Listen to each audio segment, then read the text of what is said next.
Eu quero hoje meditar na palavra com vocês sobre um relacionamento.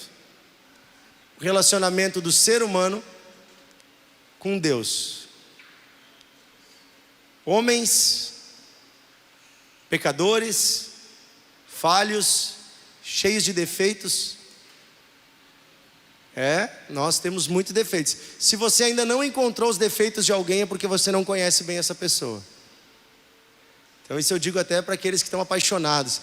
Quando a gente está apaixonado, a gente não enxerga os defeitos de ninguém, daquela pessoa. Mas depois de um tempo a gente vai conhecendo melhor, a gente vai... Aí pode virar amor, né? Porque tu decide amar quando tu descobre os defeitos e tu escolhe continuar amando. Então, esse relacionamento de um ser eterno, um ser perfeito, um ser santo. Santo quer dizer totalmente elevado, sem defeito algum. O Criador de todas as coisas é estruturalmente diferente de nós. O relacionamento deste ser infinito, ele existe antes do universo existir, e ele fez o universo. Ele não tem tempo, ele não depende do tempo, ele inventou o tempo. Este ser sublime, maior que as galáxias, maior que os planetas, e o relacionamento dele com esses seres ínfimos que somos nós, pequenos, passageiros. Sabe, a tua data de nascimento é uma data interessante, nosso aniversário é o dia em que você surgiu nesse planeta. Os japoneses começam a contar no dia que você foi gerado no ventre da sua mãe. Sabia que no Japão você já nasce com 9 meses. É assim, é diferente. E realmente a vida começa já antes, né, do dia que a gente sai do útero da mãe. Mas você tem uma data de início, Deus não tem uma data de início. E um dia, esse seu corpinho vai ter uma data de fim. Um dia nós vamos morrer. Quem aqui já foi num velório? Um dia, esta realidade de uma caixa de madeira, contendo os restinhos do nosso corpo, será a realidade de todos nós. E aí entra este encontro magnífico. Este encontro que é o alvo de toda a humanidade. Todos os seres humanos, em todas as épocas, estão de uma forma ou de outra tentando se encontrar com Deus. E as pessoas procuram se encontrar com Deus loucamente, desesperadamente. Tem pessoas que chegam a pagar para ter proximidade com Deus. Vão em lugares que obrigam elas a sacrificar animais, sacrificar às vezes até mesmo, tem religiões que sacrificam filhos. Pessoas fazem coisas loucas, fazem sacrifícios, saem de pé descalço até o Padre Hells. Fazem coisas absurdas às vezes, num esforço humano para se encontrar com Deus. Porque todos nós sabemos que dentro de nós há algo que clama pelo eterno. Eu inclusive, me veio aqui ao coração uma pintura do Michelangelo, que está pintada no teto da Capela Sistina, lá no Vaticano. Vocês já devem ter visto esta figura, que é Adão. Eu até pedi para o rapaz colocar no telão, está ali no telão.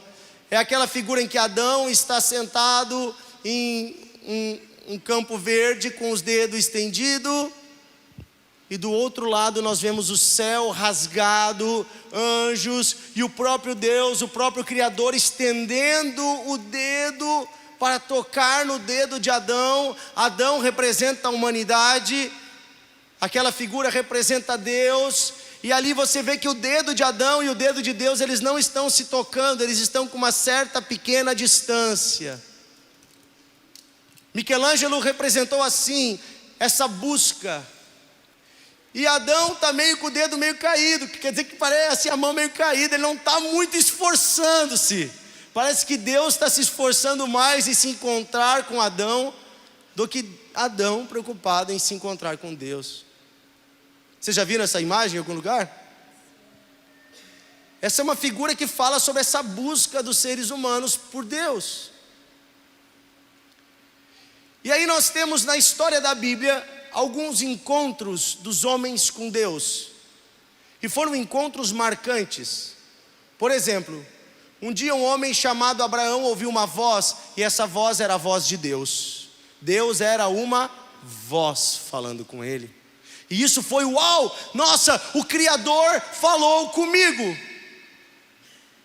Um outro dia ele ficou mais pasmo ainda, quando Deus veio caminhando junto com 2 anjos, e o próprio Deus se assentou com ele debaixo de um carvalho, e Deus comeu da comida que ele fez, e Deus conversou com ele, e Deus disse: daqui a 1 ano eu voltarei, e você estará com um filho. Oh, Deus em forma de homem. Há um livro muito interessante chamado Quem Almoçou com Abraão. Eu roubei ele da Carolyn, ela me emprestou, eu nunca devolvi, não vou devolver, tá? Ô Carolyn, compra um outro para ti, Deus te abençoe. Fica pelas horas de conversa. Tô brincando. Não, mas roubar livro cristão não é pecado, tá? Se você lê ele, não é pecado, tá? Você fica tranquilo, você está só adquirindo conhecimento, depois você compartilha. E esse livro ele começa falando dessa cena, Abraão almoçando com Deus. Uou, Deus veio e almoçou comigo. Interessante, isso aí vai falar da ceia depois, nós vamos ver Deus comendo conosco. Depois nós vemos Moisés pasmo. Antes disso, né, nós temos ali vários outros homens que falaram com Deus. Mas tipo, Moisés fica pasmo quando Deus aparece no meio de um fogo numa árvore. É um fogo numa árvore e Deus no meio do fogo fala. Moisés na montanha se encontra com Deus, Deus fala. Deus falava no meio de uma coluna de fogo. Deus falava no deserto no meio de uma coluna de fumaça. E o povo ficava pasmo, nossa, Deus falou conosco. O Criador falou conosco, e isso marcou a história do povo de Israel, ao ponto de escreverem um livro chamado Bíblia, onde eles contam para nós esses momentos marcantes que mudaram a vida deles. Encontros com Deus mudam a nossa vida. Repete isso comigo, encontros com Deus mudam a nossa vida. Vou repetir de novo, encontros com Deus mudam a nossa vida. A perspectiva de vida de Abraão foi totalmente transformada a partir do encontro dele com Deus. Nós temos várias histórias, eu estou com a garganta meio seca, de famílias transformadas, de vidas transformadas por um encontro com Deus. Mas vejam, eram encontros momentâneos. Deus vinha e falava, Deus vinha e se apresentava, Deus dava uma orientação, depois Deus voltava. E aí então vamos ler o que está escrito em Hebreus capítulo 1, versículo 1. Hebreus 1, 1. Pode colocar para nós na NTLH, nova tradução da linguagem de hoje. Hebreus 1:1 diz assim: antigamente, por meio dos profetas, Deus falou muitas vezes e de muitas maneiras aos nossos antepassados. Olha só, antigamente, deixa o 1 ainda. Antigamente, por meio dos profetas, Deus falou muitas vezes e de muitas maneiras aos nossos antepassados. Deus veio buscando se apresentar ao ser humano. Deus levantou profetas, homens que tinham um encontro com Ele e que levavam a mensagem dele ao povo. Você imagina o Criador do universo inteiro, gente. Ele não criou só a Terra, Ele criou milhões de galáxias. Ele criou tudo. E Ele se importar de vir falar conosco, réis mortais, já é algo marcante. Aí agora olha o versículo 2. Então antigamente já era marcante, Deus falava através dos profetas. Olha o versículo 2: mas nestes últimos tempos, Deus nos falou por meio do seu Filho.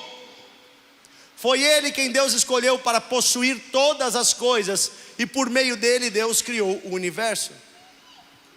De que fato Paulo está escrevendo aqui? Sobre o fato de Deus ter assumido a forma humana através da pessoa do Filho.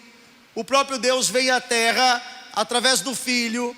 O Filho é um com o Pai, é um com o Espírito Santo. O Filho vem à terra e nasce em forma de homem. O nome dele foi Jesus. Nasceu lá em Nazaré, em Belém, né? Depois viveu em Nazaré. Jesus. E em Jesus nós vemos Deus. Deus agora não mais só no céu, e não mais apenas vindo de vez em quando. Deus agora assumiu a forma de um ser humano. Ele, aquele que fez tudo, veio e assumiu a forma de algo pequeno que Ele fez, que somos nós. Aqui mostra um amor, aqui mostra um carinho de Deus conosco, o quanto Deus se importa conosco ao ponto dele vir e assumir a forma de um ser humano. Eu já citei aqui essa passagem, seria mais ou menos assim, ainda numa proporção muito pequena de comparação. Se você um dia tivesse criado uma raça de bactérias ou de formigas, e você gostasse tanto dessas formigas, e quisesse tanto salvar essas formigas, que você então deixasse de ser um humano e decidisse se reduzir à forma de uma bactéria ou de uma formiga, para viver entre as bactérias e entre as formigas, para salvar as bactérias e as formigas. Duvido que você deixaria de ser humano para virar uma bactéria ou uma formiga. Mas Deus é muito maior do que você, e nós, comparados com Deus, somos muito menores do que uma bactéria ou uma formiga. Então a comparação não é proporcional. O que Deus fez foi algo extremamente inimaginável. Tanto que quando Jesus veio à terra e Ele andou, os demônios reconheciam Ele, e eles diziam: por que você veio nos atormentar antes do tempo? Eles estavam indignados, eles sabiam que um dia teriam que ir diante do Filho de Deus para serem julgados pelos seus pecados lá no céu. Mas agora o Filho de Deus veio à terra, e eles dizem: por que você veio aqui? Nós não estamos entendendo. Os demônios não entendem, porque os planos de Deus são maiores do que qualquer ser humano ou qualquer ser pode imaginar. Amém? Então, Deus veio de uma forma gradual se apresentando aos seres humanos. Olha, eu vou me revelar a vocês, eu vou me apresentar a vocês, eu vou construir uma relação com vocês. É mais ou menos como um rapaz que conhece uma moça, ou uma moça que conhece um rapaz. Eles não se conhecem e já se casam no primeiro dia. Primeiro tem uma troca de olhares, uma pequena conversa, no outro dia uma conversa de novo, e aí vão se conhecendo, construindo um relacionamento. Assim foi o início do relacionamento dos seres humanos com Deus. Deus veio, se apresentou, começou tipo um namoro. E aí agora o noivo veio e se apresentou para a noiva. E agora o noivo foi. Mas daqui a pouco o noivo vai voltar para casar com a noiva. Tudo termina numa festa de casamento. Cara, é um negócio, uma história linda, o que Deus está construindo com a gente. Vocês estão conseguindo entender? É um negócio lindo, e você faz parte disso. Eu faço parte disso também. Não tem a ver apenas com você, tem a ver com toda a humanidade. É interessante que às vezes as pessoas levam as promessas de Deus para o singular. O nosso Deus, Ele é um Deus pessoal, Ele se relaciona conosco pessoalmente, individualmente. Mas as promessas de Deus não são apenas individuais. As promessas de Deus são coletivas. Olha o que Deus diz: nem olhos viram, nem ouvidos ouviram, né? Nem jamais penetrou o coração humano, aquela coisa toda. O que Deus preparou para aqueles que o amam. Está falando daqueles, é no plural. Quando fala também que todas as coisas cooperam para o bem daqueles que amam a Deus. Deus amou o mundo de tal maneira, nunca é só por uma pessoa, cara. O plano de Deus não é só para você, o plano de Deus é para nós. E quando Deus impacta a vida de uma pessoa, Ele quer através desta pessoa impactar outras vidas, porque Deus quer se relacionar com todos os seres humanos, amém? Deus quer salvar a todos, esse é o plano dele. Deus quer salvar a todos. Todos vão ser salvos? Não, porque nem todos vão aceitar o convite do Senhor. É aquela história do cara que passa convidando, né? Jesus conta essa história, essa parábola. Ele diz, olha, o reino de Deus é que nem uma festa de casamento. Mandaram convites, e um disse, não posso ir, estou muito ocupado, vou fazer isso, fazer aquilo. Ninguém está querendo vir para a festa, mas estão sendo convidados. Então o reino de Deus, ele é algo incrível. Agora, porém, Deus, depois que Cristo morre na cruz, Ele faz algo que ninguém imaginava mesmo. E aqui eu quero chegar no tema que nós demos para hoje, para a palavra, que é o segredo revelado. Veja só, aquele Deus que antes se apresentava no meio de um fogo, no meio de uma fumaça, aquele Deus que uma vez ou outra descia à terra, almoçava com alguém, conversava com alguém, depois Ele se tornou um ser humano, habitou entre nós, morreu numa cruz por nós, ressuscitou, subiu aos céus, fundou a igreja. Não parou por aí o que Ele fez. Se o negócio já estava ficando afunilado, se o negócio já estava ficando cada vez melhor, aí Deus pega e quebra todos os paradigmas que se pode imaginar, em todas as religiões, em toda a filosofia. Deus faz algo que ninguém podia imaginar que seria feito. E é aqui que eu quero chegar com vocês essa noite. Podemos abrir em Colossenses capítulo 1, versículo 25 em diante. Eu quero ler com você na nova tradução da linguagem de hoje, na NTLH. O texto de Paulo aqui, ele é incrível, e eu quero que essa verdade, Deus quer que essa verdade penetre o seu coração, e você não vai mais se enxergar como você se enxergava antes. Você não vai mais olhar para a sua vida como você olhava antes. Colossenses 1, 25 em diante. Paulo está falando, com a igreja, e ele diz assim: e Deus me escolheu para ser servo da igreja, e me deu uma missão que devo cumprir em favor de vocês. Aqui eu quero parar um pouquinho só e dizer assim: se você ama a Deus, você deve se colocar como servo do Senhor. E o servo, ele se entrega em favor dos seus irmãos. Eu não estou aqui para ser servido, eu estou aqui para servir vocês. Deixei essa noite a minha família, minha casa, minhas coisas, e vim aqui para dividir com vocês. Eu estou aqui para servir. Os pastores estão aqui para servir, os obreiros estão aqui para servir a igreja. E servir cansa também, mas é bom, porque faz parte da missão. E daí diz assim: a minha missão, essa missão é anunciar de modo completo a mensagem dele. Então há uma mensagem de Deus que precisa ser comunicada de forma completa.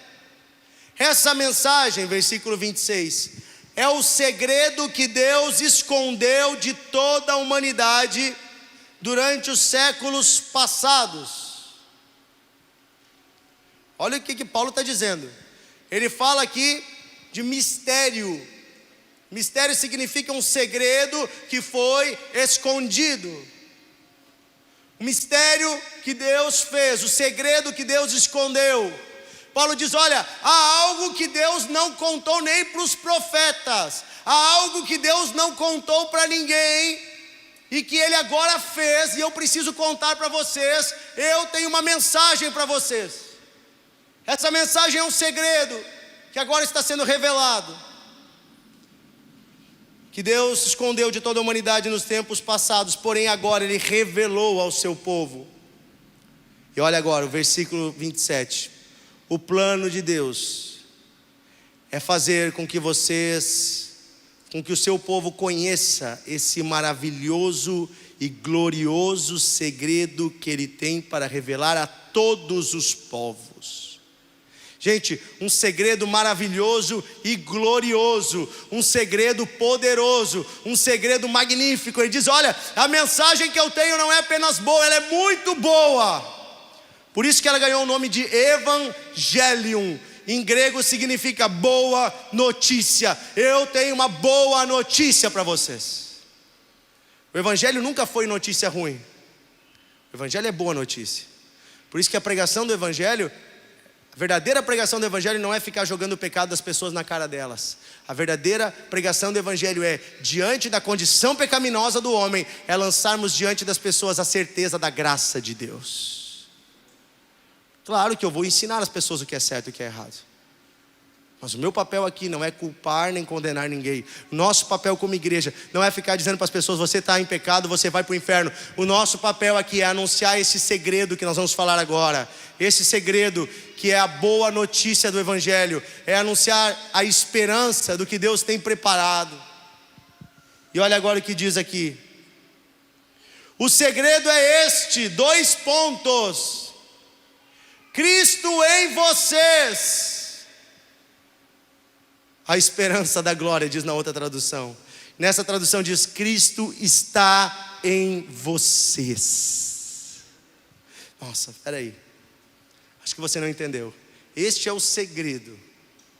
Cristo, o Deus vivo, o Deus criador, o que fez tudo e o que nos salvou, aquele que é completo, agora Ele não está mais distante, mas Ele está em nós. Cristo está em vocês, o que lhes dá a firme esperança de que vocês tomarão parte na glória de Deus. Aleluia. Olha só, Deus antes estava distante, veio se aproximando, em Cristo andou conosco, e depois da obra de Jesus, Deus envia o seu Espírito para morar dentro de nós.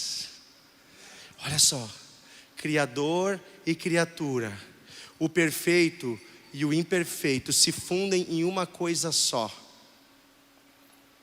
Somos nós, os crentes, os cristãos.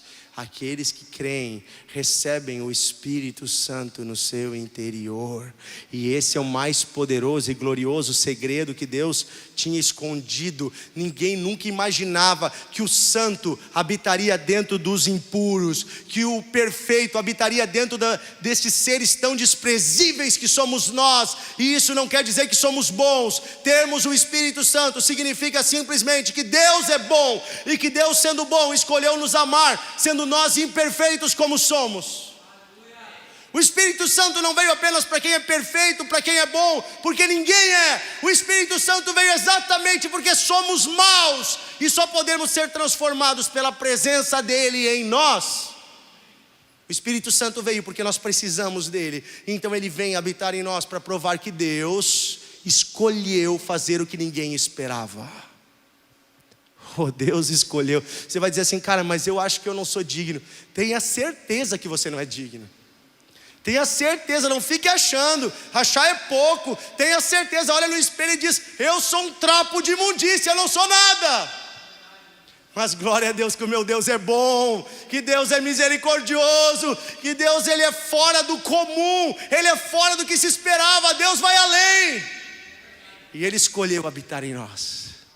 Ele escolheu pegar o que não prestava. Ele escolheu pegar onde não tinha nada e disso fazer algo lindo.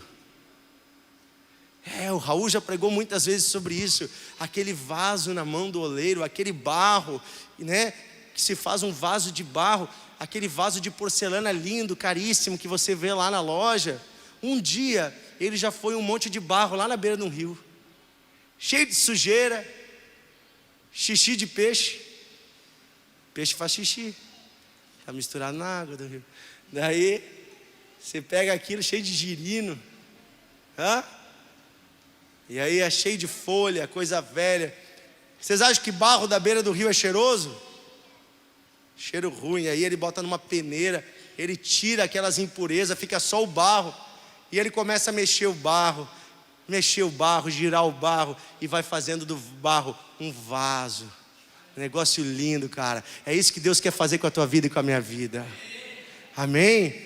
E Ele escolheu habitar em nós. E não há nada mais precioso, não há nada mais valioso do que isso. Essa é a melhor notícia de todas. Por isso que o Evangelho não é como as outras religiões. Nas outras religiões, eu vou até um lugar porque eu acho que Deus está lá. Ou eu procuro um sacerdote porque ele me conecta com Deus. Ou eu pago uma oferta para conseguir o favor de Deus.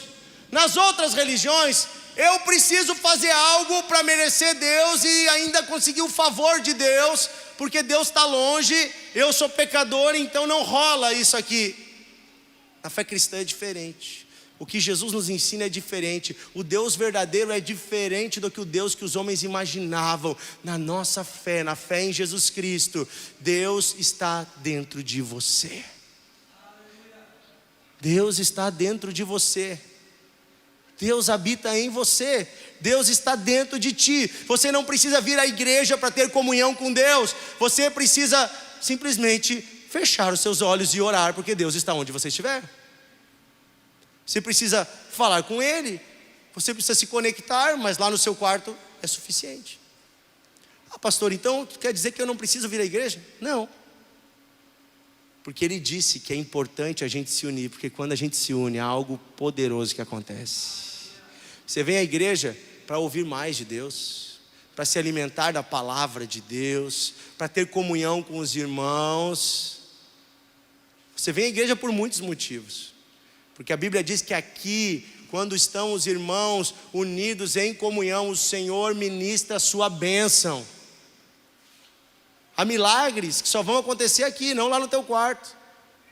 Porque estamos unidos, deixamos o nosso individualismo, deixamos a nossa comodidade, viemos para a comunhão com os irmãos e com Deus. Então olha só, é diferente. O Evangelho de Jesus Cristo é diferente de todo o resto. Quando você dá sua oferta aqui na igreja, você não está pagando para conquistar algo com Deus. Você não está pagando, quando você dá seu dízimo, você não está pagando pelo perdão dos seus pecados. Você não está fazendo algo para daí receber uma bênção. Não, é uma obra de gratidão. Eu sei que Deus habita em mim. Tudo que eu tenho veio de Deus. Eu entendo que eu faço parte de um plano maior, de um propósito maior, que Deus está fazendo uma obra na terra, então eu quero fazer parte desta obra. E aí eu contribuo de coração alegre, de coração feliz, entendendo o que eu estou fazendo e não por uma obrigação. E aí eu não quero mais fugir do pecado porque eu estou com medo de ir para o inferno. Eu fujo do pecado porque o pecado não tem mais a ver comigo, porque eu quero agradar a Deus. Porque Ele habita em mim, eu amo Ele, Ele me ama e eu não quero desagradar Ele. Não faz mais parte da minha vida isso, não condiz, sabe? Não condiz. É que nem tu pegar um carro zero, um carro importado, um carro caro e começar a colar adesivo nele. Adesivo de candidato a vereador. O que vocês acham? Lá nas rodas, começar a amarrar fitinha. Vai ficar estranho, tu não vai fazer isso num carro bom. Mas se for um Chevette velho, tu faz.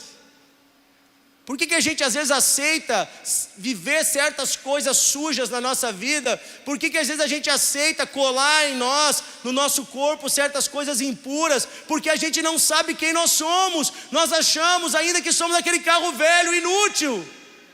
Quando na verdade nós somos o carro zero, importado. Nós somos a primícia do Senhor, amém?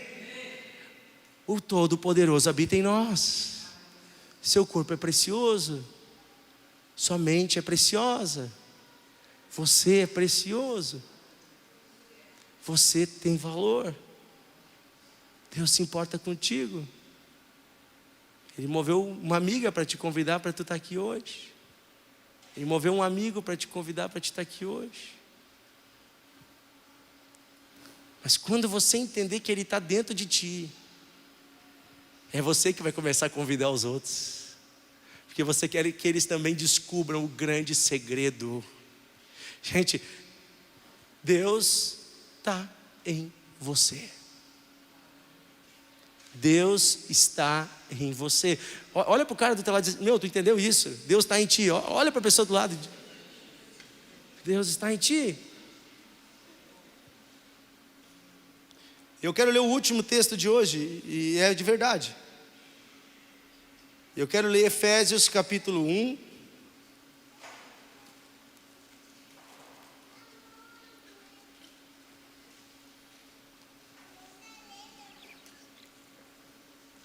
Versículo 13 e 14, na NTLH também. Quero convidar os irmãos do Ministério de Louvor, podem vir. Efésios capítulo 1, versículo 13 e 14. Diz assim: a mesma coisa aconteceu também com vocês.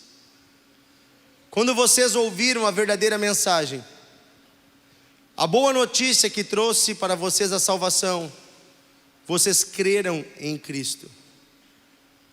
E Deus pôs em vocês a sua marca de propriedade, quando lhes deu o Espírito Santo que Ele havia prometido. Quando que o Espírito Santo vem habitar em nós? Quando nós cremos em Cristo. Quando você confessa: Senhor, eu creio em Ti. Naquela hora o Espírito Santo vem habitar dentro de você. E aqui ele diz que o Espírito Santo, ele é a marca de propriedade.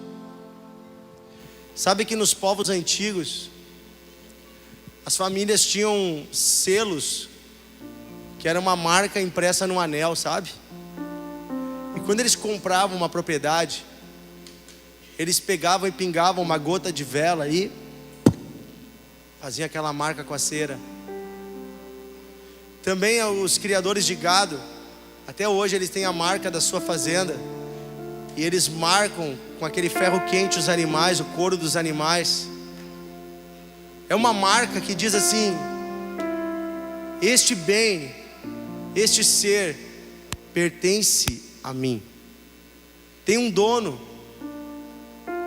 Este ser não é de qualquer um, ele tem um dono, ele foi comprado, ele é uma propriedade que foi adquirida, foi pago um preço. E aqui a Bíblia está dizendo para nós que o Espírito Santo, quando ele vem habitar em nós, ele é a marca de Deus em nós. Ele é uma marca de propriedade. Deus bota o Espírito e diz: e você pertence a mim. Você não pertence mais ao mundo, você não pertence mais às trevas, você não pertence mais ao pecado. Agora você tem dono, agora você foi comprado, agora você foi arrancado daquele lugar. Você pertence a mim. Oh, isso é incrível. Eu quero dizer que Deus não tira essa marca. Vou contar uma história para vocês.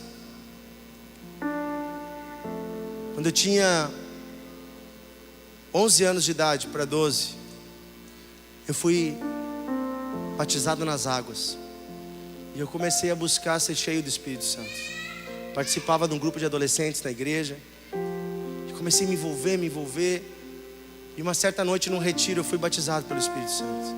Fui cheio de Deus, eu comecei a falar de Jesus para os meus colegas. Mas depois de um tempo nós saímos daquela igreja. Fui para uma outra igreja que não tinha um grupo de amigos. E eu acabei fazendo amizades na escola, amizades no mundo, e acabei me afastando de Deus. Me afastei mesmo, valendo. Me envolvi com pessoas que não eram tão boas, e outras que só estavam perdidas que nem eu. envolvi com coisas erradas. E uma vez, quando eu tinha 15 para 16 anos, aconteceu um negócio incrível. Tipo assim, eu estava todo errado. Eu ia na igreja só porque meus pais me obrigavam. Tipo, eu ficava escrevendo outras coisas durante o culto. Eu não estava nem aí com Deus. Mas um dia eu estava numa casa, e tinha um monte de amigos, e todo mundo fazendo coisa errada ali. E eu também, falando que não devia, enfim. E uma galera foi para um quarto daquela casa. E eu não sabia o que eles estavam fazendo ali, mas eles decidiram fazer um jogo em que eles invocavam espíritos. Tinha uma menina ali que ela se dizia médium. Ela ia em alguns lugares e ela incorporava entidades, espíritos. E eles queriam que ela incorporasse, falasse coisas secretas, enfim. E eles começaram a invocar ali aqueles espíritos. Eu não sabia, eu estava em outro lugar da casa, eu não sabia o que estava acontecendo.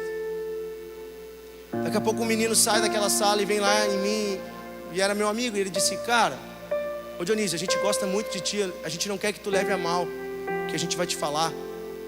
A gente é teu amigo, mas tu podia ir embora. Eu disse: por que? Eu não quero ir embora, tá cedo. Ele disse: não, vai embora, cara, por favor. Ou pelo menos assim, fica lá na rua, do lado de fora do portão. Eu disse: mas como assim? Não, é que é o seguinte, ó, o espírito lá, ele veio lá e ele falou o seguinte, que enquanto tu estiver na casa, ele não pode vir nesse lugar. Eu não sei o que é, mas ele falou que tu tem um negócio que está em ti, e que onde tu chega, ele não pode chegar. Cara, tinha uma marca de propriedade em mim. Tinha uma marca de propriedade em mim. Tinha uma marca de propriedade em mim. Mesmo quando eu estava lá. Mesmo quando eu estava longe. Mesmo quando eu estava afastado. E muitas vezes diante de oportunidades assim, de coisas terríveis, me vinha no coração a voz do Espírito Santo dizendo: cara, o que tu está fazendo aqui? Quero dizer para você essa noite, há uma marca de Deus sobre você. Mesmo se você se afastou de Deus, Deus não se afastou de você. Mesmo se você fugiu de Deus, o Espírito Santo não fugiu de você. Deus não desiste, Ele te marcou, Ele te escolheu. Por isso você está aqui hoje, cara, porque Deus não desistiu de ti. Menina, Deus não desistiu de ti. Deus não desistiu de ti.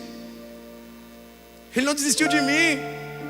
Isso não é porque eu sou bom, porque eu sou um vasinho menos torto, não. Eu era barro como todo mundo, mas Ele escolheu amassar o barro mais um pouco. Deus ama você. Conecte-se com Ele hoje. Deixa Ele encher a tua vida hoje. Não fuja dEle. Não fuja, a presença dEle está sobre ti. Viva isso, isso é um presente. Viva isso, viva o Espírito Santo em você. Viva em comunhão com Ele. Se conecte com Deus. Ele não está distante. Ele não está distante, Ele só está esperando você dizer: tu és bem-vindo, Senhor. Guia-me, Senhor. Enche-me, Senhor. Dá-me a tua direção, Senhor. Dá-me a tua paz, Senhor. Eu te quero, Senhor. Eu te quero.